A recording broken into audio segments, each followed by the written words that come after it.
can this actually be legit? Are these rumors about some sort of secret PlayStation 5 games coming very, very soon, are these real? Well, let's take a look at the rumors themselves. What's up, gamers? DreamcastGuy here, and obviously we just finished up the Electronic Entertainment Expo, E3 2021, and to be brutally honest, it kind of sucked. There was just a lack of gameplay, there was so much CGI, and just for the most part, there was not a lot of big shocking reveals. The only press conferences that were even mildly fun to watch was Xbox, who did a huge presentation about the future of Xbox, Microsoft, and Bethesda, including stuff like Starfield. I mean, it was a pretty fun time. But the other show was Nintendo, actually revealing the future of the Nintendo Switch and games like Zelda Breath of the Wild 2. It was a good time for those who are watching, but there was also a lot of questions about where the heck is Sony during this? The PlayStation 5 is out, it's still selling some record-breaking numbers, people are still trying to get one no matter how they can, but people are saying, why is it that Sony decided not to go to E3 2021? What secrets do they have up their sleeve? Well, it seems as if something may have just slipped. So this article's been going around, a lot of subscribers have been sending to me. I've read it. This seems like it is at least halfway legit, but let's look at some of the sources of it. PlayStation State of Play is reportedly airing next month, according to a French game site. A new Ghost of Tsushima DLC could show up. Oh my god. This immediately just strikes my interest because I loved Ghost of Tsushima so freaking much. I got the Platinum Trophy, I played the multiplayer. That was actually my game of the year last year. I gave it a straight up 10 out of 10. It is a masterpiece. So the idea of possibly getting more of it, another slice of that universe, so incredibly soon, to me sounds like such delicious goodness. But let's take a look at the rumor more specifically. A new State of Play presentation could be arriving as early as the first week of July, a rumor has claimed. Just yesterday, on June 24th, French outlet Joe Video published a report claiming that a new PlayStation State of Play could be airing on July 8th. The outlet claims that this appears to be partially based around a comment posted on Reddit by an anonymous user this week who claimed the State of Play was debuting on July 8th. So as it stands, it's halfway just an internet rumor, but here's the part that makes it more interesting and definitely a more titillating thing overall. While not exactly a rock-solid foundation for the claim, it's somewhat backed up by the recent comments during the Summer Game Fest. During the showcase on June 10th, Hideo Kojima debuted a trailer for Death Stranding Directors Cut, a re-release of the 2019 action game with all new added content coming exclusively to the PlayStation 5.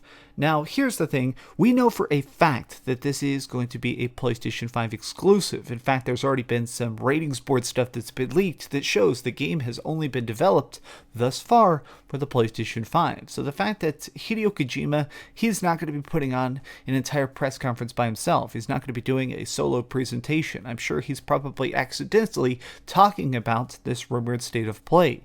But there's more to this.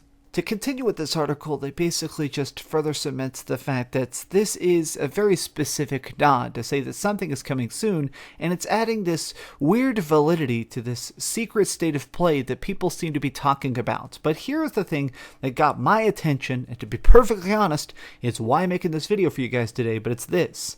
There's a new rumor about a State of Play presentation set for early next month that comes off the back of a separate rumor. Now, there's this guy who claims to be an insider for PlayStation games. He's leaked stuff in the past that has been incredibly accurate, and he is saying that this is a story-based DLC for Ghost of Tsushima in the works called Ghost of Ikishima. One insider claims that this unannounced DLC is roughly the size of Spider-Man Miles Morales in relation to the original game and is targeting the release later this year. Joe Video mentions that this DLC will supposedly debut during the State of Play presentation July 8th. Now, I looked at this guy. I've seen his stuff. He's the co-founder of Xbox Era, so he might just be trying to stir stuff up, but this seems pretty real. Now, he calls it an expandalone type game, aiming for 2021. Now, let me just say this.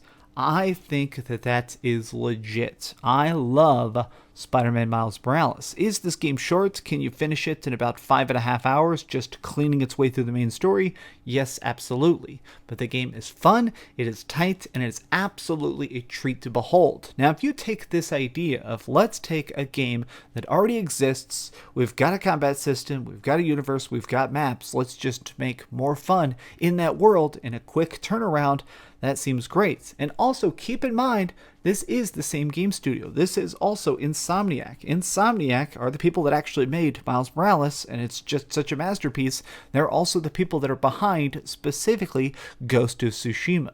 It makes me think that there is a lot of water to this rumor. And I've actually seen other people talking about the fact that everybody has really been just trying to spin the gears as fast as possible on Ghost of Tsushima specifically. The idea clearly being that this is just a new property. People are incredibly excited about it. The sales have been incredibly strong. In order to keep that hype train going, keep shoveling coal into the engine. Keep it going as fast as possible. And additionally, I think there's just been a lot of conversation about the idea of we need more PlayStation 5 games. We need more stuff that's going to be running on the PlayStation 5 and looking good and showing off the tech and the hardware to make the people that have already bought this expensive console happy with their purchase. But to finish this article off, it's been nearly a month since the last PlayStation State of Play presentation in late May. We saw a brand new gameplay for Horizon Forbidden West where protagonist Aloy adventured around the ruins of California, dodging and fighting off ferocious mechanical beasts.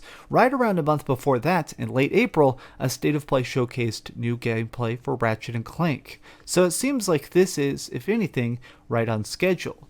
Now let me just have a hot take. Let me grab something off my shelf right here, which is, so I just bought this on sale. You can see I haven't even unwrapped it yet. It's actually still sealed. And the reason I did that is because I've heard that this game is enormous. I've heard that Assassin's Creed Valhalla, some of my friends, like Jordan Fringe, he said it took him like 300 hours to finish this game. 300 hours! Now, why is it that we're talking about the game that's $70 or $60 for just 5 hours of fun and another game that's, 300 to 500 hours? I mean, just absolutely bonkers. These are the same price. Here's my thoughts. I think that PlayStation has realized that you can sell different tiers of expensive projects. And I think that Sony realizes that in order for the PlayStation 5 to stay as hot as it is, to stay those pre-order numbers just so insane, to get people still just lining up to get these consoles as fast as possible, I think they realize that you need to do the scattershot approach. You need both kinds of games coming out as back-to-back. You need humongous open-world experiences that take over your entire life, and you need those quick, fun adventures. I think that this is their opportunity to do both, to say, all right, here is Ghost of Tsushima, a game that's maybe going to be 20 hours long because the original game was like 40 to 50 hours long. What if we also managed to throw in something like this will reinforce why you should buy Horizon Forbidden West, a game that may be 100 hours long. I think that they realize that they need to constantly keep hitting you again and again, different sizes, different scopes, different projects, different tones. This seems more and more real to me. There's been some rumors and stuff kind of circulating about lots of secret projects, and honestly, I think that this is a chance for Sony to take the stage, to set the conversation and say, okay, E3 was great, you guys had fun, but now let's talk about the future of PlayStation. Do I believe this is real? Yes, absolutely. I'm super serious. This seems absolutely legit, and I think a good chance to show off new freaking indie games, new freaking stuff like the content's coming to Death Stranding, and more reasons to say, hey, pick up the controller for the PlayStation 5. I'm hyped. I'm not gonna lie, I'm absolutely hyped. If this ends up being real, please, Sony, just talk. Keep us just so hyped. Get us more ready for the next set of PlayStation 5 games. Hopefully this happens here in the next, 10 days? Absolutely, I am ready for it. But what do you think about the PlayStation 5? What do you think about a next State of Play? Does this seem legit, or does this seem like a bunch of malarkey? Tell me your thoughts in the comments down below. Now, if you enjoyed this video, please give it a thumbs up. It does help the video out. And of course, subscribe if you haven't already. But do me the biggest favor of all, and keep dreaming. This is not PlayStation 5 news, but I do want to mention it. I am finally playing Bravely Default 2. I am completely obsessed with it. Bravely Default 2 is so freaking hot. I mean, if you're into classic RPGs, if you're really in that mood to play something that feels like old school Final Fantasy, this might be one of my top, this is probably my top 5 favorite games of the year. And I'm being dead serious about that.